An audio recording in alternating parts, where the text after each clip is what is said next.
ரிலேஷன்ஷிப்பை எப்படி இங்கிலீஷ்ல சொல்லலான்ட்டு பார்க்கலாம். கோ-சிஸ்டர். கோ-சிஸ்டர் அப்படின்னா கணவனுடைய அண்ணன் இல்லைன்னா தம்பி மனைவிய கோ-சிஸ்டர்ன்ட்டு சொல்லுவாங்க. அதாவது ஓரகுத்தி, மச்சாண்டா பொண்டாட்டி, மூத்தார் பொண்டாட்டி இவங்க எல்லாமே வந்துட்டு co sister. She is my co sister. Co brother அப்படின்னா சகல.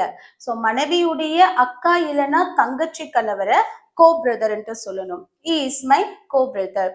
சம்பந்திங்களுக்கு கோ பேரண்ட்ஸ் இன்லா, அவங்க எல்லாம் என்னுடைய சம்பந்திங்க. They are my co parents in law அப்படின்னு சொல்லலாம். சித்தி பெரியம்மா இவங்களை வந்துட்டு மதர் சிஸ்டர் என்று சொல்லணும். அவங்க என்னுடைய சித்தி. She is my mother sister என்று சொல்லலாம்.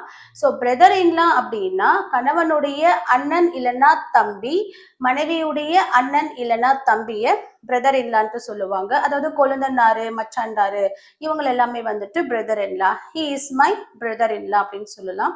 சிஸ்டர் இன்லா அப்படின்னா கணவனுடைய அக்கா இல்லைன்னா தங்கச்சி, மனைவியுடைய அக்கா இல்லைன்னா தங்கச்சி இவங்களை வந்துட்டு சிஸ்டர் இன்லான்னு சொல்லலாம்.